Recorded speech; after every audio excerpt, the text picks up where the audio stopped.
두 번째 시간입니다. 고린도 강의 두 번째 시간, 고린도의 고린도 교회의 분열과 그 치유책으로서 그리스도의 십자가라는 제목으로 함께 말씀의 은혜를 나누기를 원합니다. 고린도 교회에 문제가 많았죠. 아마 교회 가운데 제일 문제가 많은 교회는 무슨 교회? 고린도 교회예요. 제일 문제가 많은 만큼 감사를 우리가 또 해야 돼요. 왜냐하면 그 문제가 있었기 때문에 그 문제에 관하여 바울이 어떤 얘기를 꺼내가 해결책을 들을 수 있으니까 감사하잖아요. 그죠? 이런 문제가 없었다면 우리가 그런 문제에 대해서 우리가 처음 접하고 고민하고 해결해야 될 텐데 이미 그런 문제를 겪었기 때문에 우리는 덤으로 그냥 이렇게 쉽게 알아갈 수가 있는 것이죠. 그래서 고린도 교회가 참 문제가 많았다. 한 10가지 정도의 문제가 있었어요. 좀 더 세분하면 더 됩니다. 한 13가지 정도 되지만 한 10가지 정도의 문제를 가지고 있었어요. 그래서 그런 문제를 가지고 있는 교회를 향하여 문제 해결을 하려고 이 편지를 써는 것이 고린도 전서였다라는 것이고, 에베소서나 이런 골로새서 보게 되면은 일종의 교리가 중심이고, 그 다음에 더불어서 이제 로마서도 보면 12장 이후부터는 이제 생활편으로 이렇게 좀 들어가서 교리를 얘기하고 그 다음에 생활을 얘기했다고 한다면, 고린도전서는 처음부터 15장을 제외한 15장도 사실을 부활이 지나갔다 하는 사람이 있어가지고 부활이 없다 하는 사람이 있어가지고 그 쓴 거거든요. 그래서 교리에 대해서는 그렇게 많이 이렇게 막 언급한 거 아니라고 보지만 사실은 교리가 다 나와요. 거의 다 나옵니다. 다 나오지만 이것은 딱 주제별로 나오는 것은 아니고 어떤 말들에 섞여서 이렇게 나옵니다. 그래서 고린도 15장 부활의 교리에 관하여서는 고린도 15장만큼 위대한 성경은 없습니다. 그래서 그런 교리는 적지만 실생활을 통하여서 하나님께서 뭐라고 말씀하셨는가, 어떻게 문제를 해결할 것인가, 이것들이 많이 나오기 때문에 우리가 문제를 해결하기 위해서는 고린도전서를 많이 읽게 되면 이렇게 해결하겠구나 라는 사실을 알 수가 있습니다. 그러면 오늘 고린도서 1장 10절부터 31절까지 말씀은 어떤 말씀이냐? 이 말씀은 1장 1절에서 9절까지 머릿말, 그 다음에 16장은 이제 뒤에는 꼬릿말 되고요. 그 다음에 1장 10절부터 15장까지는 본론 부분입니다. 본론 부분을 또 크게 두 가지로 나눈다 한다면 분열, 분쟁에 관한 얘기가 있어요. 책망하려고 쓴 부분이 있어요. 책망하려고. 그게 1장부터 4장까지예요. 책망. 이걸 책망과 권면이라고 나눈다면 1장부터 4장까지는 그 분열에 대한 책망을 쓰고 있습니다. 그 다음에 5장부터 15장까지는 권면을 쓰고 있어요.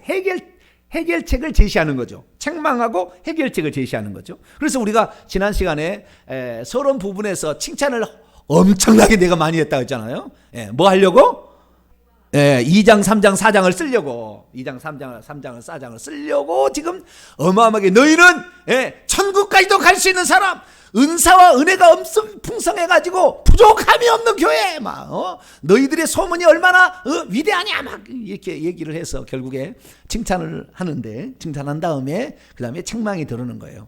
그래서 분열에 대한 그런 책망, 이런 것이 2장, 3장, 4장 되겠고요. 5장에 가면은 이제 음행에 관한인데, 자기 아버지의 후처인 것 같은데 이 사람하고 음행을 저지르는 젊은이를 내쫓지 않고 있는 것을 책망합니다. 그러면서 거기 문제, 음행의 문제, 그 다음에 6장, 7장, 8장 이렇게 계속, 6장은 송사요, 7장은 결혼과 이혼의 문제, 8장은 우상 재물을 먹는 취식의 문제, 9장은 바울이 사도인가 아닌가에 대한, 그래서 사도로서 아무런 너희들한테 바라지 아니하고 내가 스스로 돈 벌어서 다 했다, 그런 사도권을 변호한 게 나오고 9장이 좀 나오고요.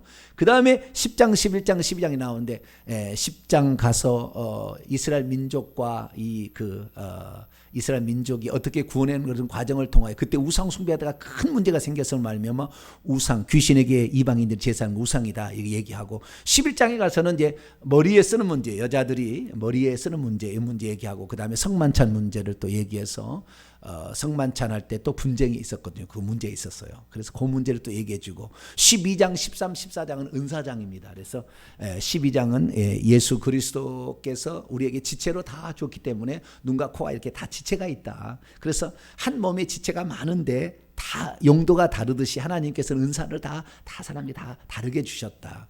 근데 그 은사가 9개가 있다라는 거, 신령은 9개 있다 얘기하고, 그런 은사뿐만 아니라 직책의 은사도 있다라고 얘기하고, 그러면서 이런 은사를 쓰게 될 때는 사랑 없이는 안 된다 해서 13장을 아예 사랑장이라고 따로 딱 분리를 해놨어요.